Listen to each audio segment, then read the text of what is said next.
Ladies and gentlemen, we're pleased to have the 2022 Masters champion Scottie Scheffler in the interview room this afternoon.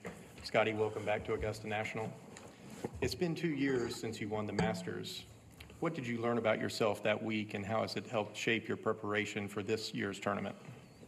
I think in terms of preparation, I think I valued much more rest going into these types of weeks. I think when I first came out of my career, I didn't really value rest as much as I should have. I was a really big practicer, and I would say I probably practiced too much at tournaments, so trying to work on getting quality rest and being ready to compete. And then what I learned about myself, I mean, I'm not really sure. I just think it was a good experience. It was obviously a ton of fun to be able to win here, and it's still, you know, sometimes I still can't believe it myself walking in the champions locker room, but excited to be back here to compete another year. Right. With that, we'll open it up for questions. Scottie, last night I was able to see a documentary on Carl Jackson, and I think you're in it. And I think you made a mention about he gave you a yardage book, and I'm wondering if you could expound on it a little bit and how valuable that was. Well, I'm not going to expand too much on Carl's secrets in front of him. No, it was maybe my second Masters. It was in my second or third. I sat kind of in the back of the caddy house with Carl. Ben had suggested that I just sit down with him for a few minutes, and yeah, he gave me a yardage book that had some of the I think he called it grain is, where some of the the slopes are, and it's just a yardage book that has some arrows in it. I'm not going to tell you where the arrows are pointing, but it's something that I'll kind of review at night, and I always look at it in the lead up to the tournament, just because there is kind of some weird stuff that goes on around the golf course, but it was nice just being able to sit with him and hear, his thoughts about this place. And I mean, he's such a peaceful guy. So it was really nice just kind of listening to him talk about the golf course. Kyle? Yeah, over here, Scottie. This is obviously your fifth time here. It's probably become routine, normal. At least it's been normalized a little bit. Are there still things here that, like when you see them, about the course or the facility or anything that delight you, bring you joy, and what are those things? The things that delight me? Mm-hmm. About being here. Well, playing the golf course, I think, is a tremendous amount of fun. The driving range here is a ton of fun to be around and practice. You can hit all kinds of shots. I mean, to me, it's just a special place. It's kind of the mecca for us growing up here in the States and, being Americans. I think this is the tournament that we all look for. And to be here on property every year is extremely special. And, I mean, it seems like it all stands out. Everything is done so well here. But mostly for me, it's the golf course and the practice facilities and just getting to come out here and compete. And I mean, the crowds always are wonderful, and it's just a joy to play this tournament. Dan? Scottie, so much of the talk here at the Masters is about nerves and anxiousness, but I'm specifically curious for you if you have any nervousness for Rahm's menu at the Champions Dinner. I haven't really looked too closely at it. Okay. I'm kind of somebody that likes to stay out of the way of things, and so I don't really see a lot of stuff that has to do with golf. So I'm a little bit out of the loop on that kind of stuff. So I'm looking forward to the surprise tonight. Kelly? In the back here, can you describe the challenges of playing this course every year and sustaining success from year to year? Yeah, I think people may not realize how difficult the golf course is, especially when the wind is blowing. And I think we're going to have another couple of days here where the winds are going to be pretty high. And it swirls like crazy around this place. And you have to stay so patient and trust in all aspects of your game because, I mean, there is a certain type of player that, can play well on this golf course. But at the end of the day, you have to have trust in all aspects of your game. And I think this is a place where it's extremely important to kind of have that trust in yourself. Cameron? Scottie, Jordan was in here, and he was obviously the guy in 2015. Tiger was in here earlier today. He was the guy for many, many years. You spoke about this a little bit at the Players, how you really have to watch out every little thing that you say. Are you getting more comfortable in that role of being the guy, and how long do you sort of feel like this could last? I try not to look too far into the future. I'm excited about how I've been playing to begin this year. I had 2 nice wins, which was obviously a bunch of fun. And then, I was close in my last start as well. And I think it's just one of those deals where all I'm trying to do is put myself in contention in the tournament and hopefully finish it off. And I really am not looking much past tomorrow. I'm focused on my preparation right now, and those things don't really occupy many of my thoughts day to day. I'm an extremely competitive person, and I like competing out here, and hopefully I'll be out here competing for a long, long time. But, life throws crazy stuff at you sometimes, so we'll see how long it happens. But hoping it's going to be a long time. Luke? Scottie, when you're on the range using that molded grip and you've got your practice station sort of all set up, I'm just wondering, what exactly are you doing there, and why is that such an important part of your kind of pre-tournament prep? Really just checking my fundamentals. I feel like when my swing gets off, it's usually something that's very basic about what I'm doing. And so I have my grip club because I'm checking my grip. I have the alignment 6 down because I want my alignment to be good. And that also helps me with my ball position. And then usually either Randy or Teddy's back there making sure I'm taking the club back online. And I'm just working on my form and then hitting shots. And it's pretty much my normal practice routine. That's exactly how I practice at home. And so when you come to a tournament, it's just more of the same. And how long does that kind of pocket of time take? Do you reserve 15 minutes or whatever during your range session to do that, or does it not work like that? I don't have a ton of structure. It's usually just making sure that I have the right feels, and I try not to spend more than an hour out there. I mean, an hour is probably, at a tournament, would be a typical amount of time for me to be on the range a day. If it's a lot longer than that, you can come pull me off at any point. It probably won't be good for me. But I'm in the school of thought that by the time you show up to a tournament, you pretty much have what you're going to have. And if I'm out there searching tomorrow afternoon for my swing, odds are I'm probably not going to find it. Or if I do find it, it was probably already in there. You're not really going to be making too many huge changes Monday to Wednesday of a major championship. Kevin? Scottie, I was talking to your dad a little bit yesterday by the tree, and it's a little bit weird, but he was kind of saying, as we were kind of peppering him with golf questions, I'm just so glad Scottie's a good person. Like, that's kind of what I really wanted out of our relationship. And I'm kind of curious if you could share, what lessons did he sort of impart when you were a kid to make sure that you weren't, a jerk, that you weren't, dismissive of people? I think that's a pretty fair assessment of how you treat people. Well, I think, my dad, the way I was raised, my dad stayed home with us, my mom worked, and my dad never really looked at me as a golfer. He never pushed me to become a good golfer. That was never what he wanted from me. My parents pushed more education and, being kind to people on me. And so I think playing junior golf, I think sometimes you see a lot of parents who really want their kid to become really, really good at something, and they think that's what's going to bring them joy. But becoming a really good golfer may bring you a little bit of momentary joy, but it doesn't, sustain it for very long. Winning a tournament makes me happy for about 5 minutes, and then you got to do a bunch of other things that are a little bit more difficult than winning the tournament. And so the way I was raised, golf wasn't really a huge deal in my house. It was just something that I always loved to do, and I had a very supportive family in doing so. And I have 3 sisters, and I'm sure they went to way more golf tournaments than they would have hoped to when I was growing up. But I just had a great support system at home, and I feel like I've said it a bunch. Golf is not just something that I do. It's not my life, DJ? Scottie, in the back. Can you take the common fan or average golfer into your mindset of what it's like to step on that first tee on Thursday and take that first tee shot? Is it a little angst, a little nervousness, or is it you're confident because you've been here and done it before? So when I step up onto the tee at a tournament, my thought process is always about my preparation. And so when I step up on the first tee, I just remind myself, I've done the work, I've done everything I could, I've checked all the boxes, and I've done everything to where I can go out here and play well. And so I can go out and compete freely knowing that I've done what I'm supposed to do in my preparation. And then when it comes time to compete, I'm just trying to soak in the competition, go out there, have fun, be committed to my shots.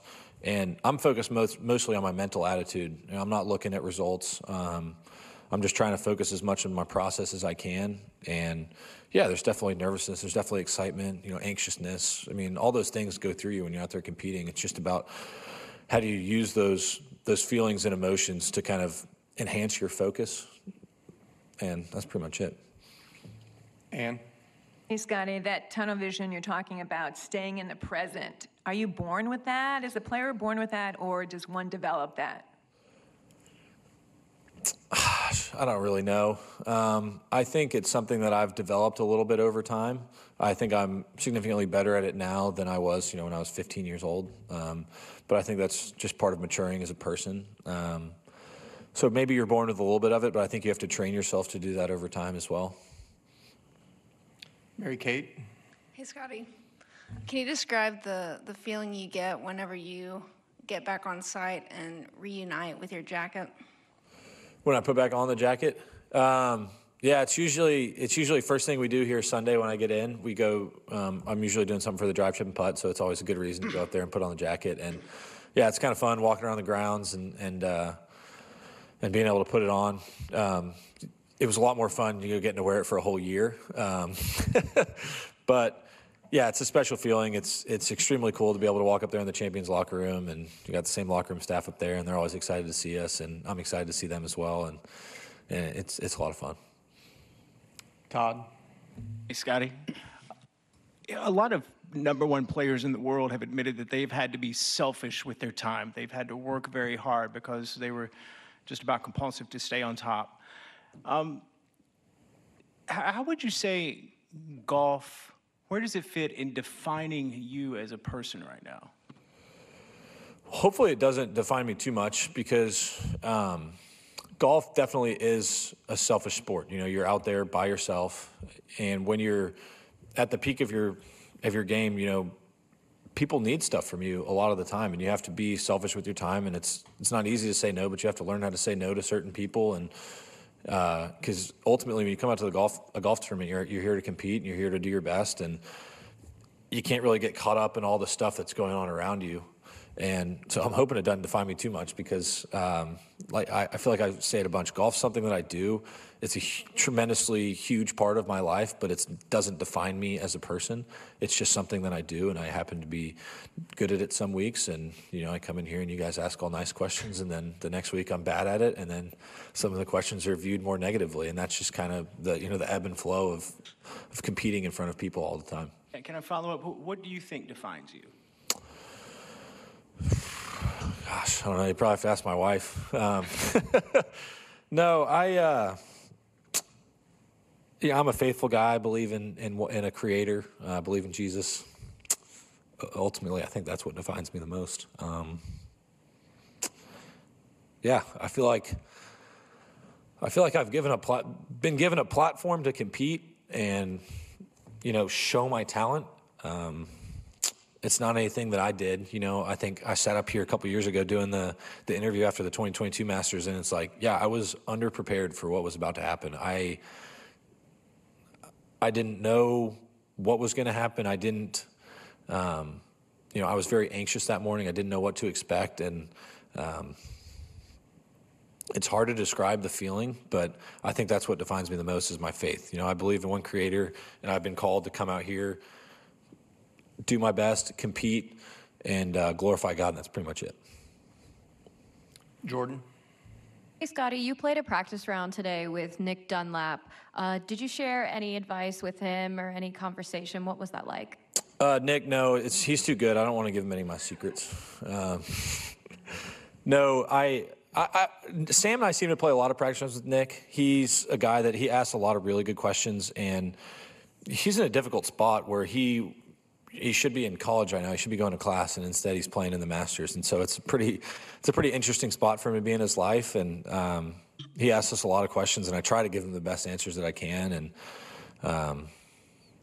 yeah, I felt like when I first came out, there was a lot of older guys that gave me really good advice, and I'm just trying to kind of pay it forward to the next group of guys. And it's kind of weird I think I'm 7 years older than Nick, which is pretty wild. I still feel like the young guy out here, and I'm kind of trending more towards the older end of the spectrum now, which is a bit weird.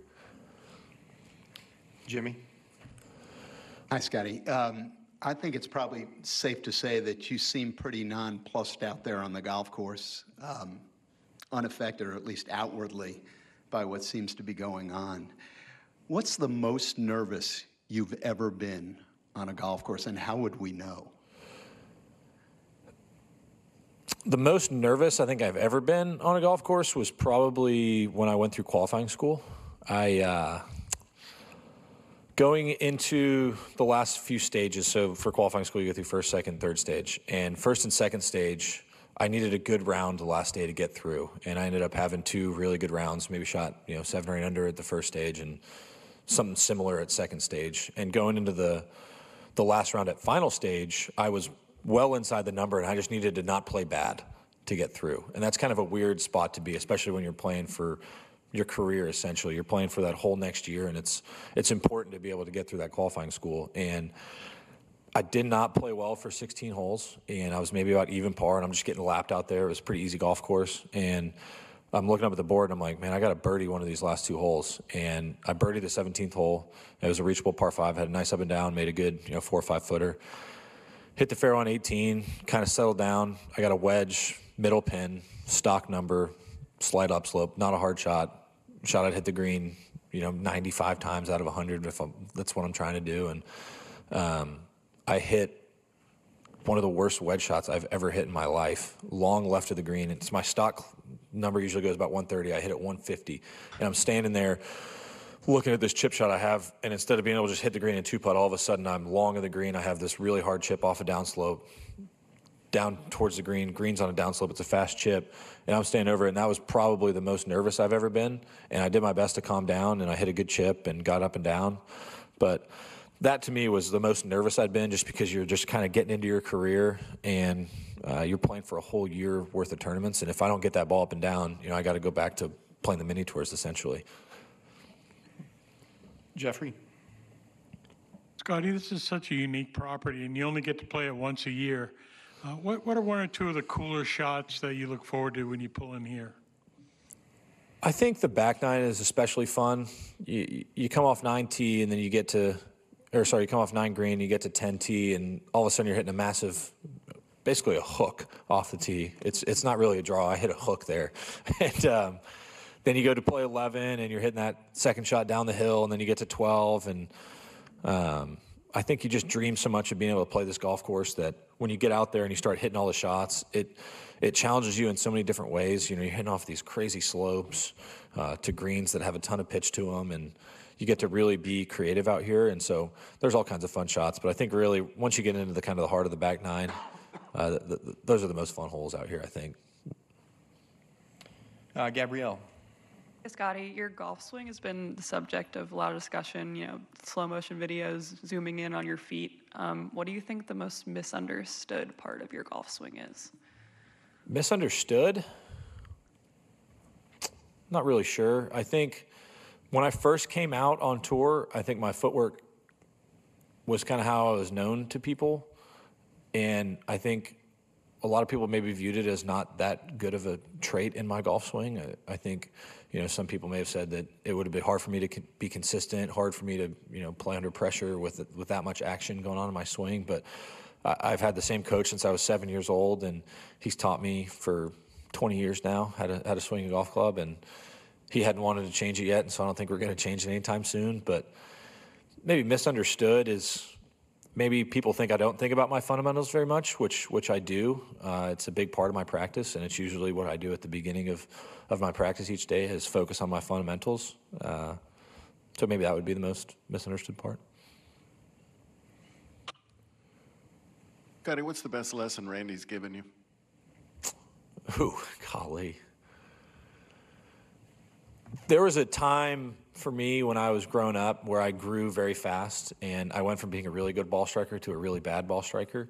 And Randy, for years, kept telling me just to stay patient, this is just a phase. And he never once was like, let's break it down and start over. He's helped me stay patient for a number of years. I think I'm one of those people that expects results really fast. I expect the most out of myself almost every time I go out to play golf. And if things aren't going the way I intend them to be, I tend to be fairly hard on myself. And Randy over the years has been extremely good at helping me stay patient and stick to the process.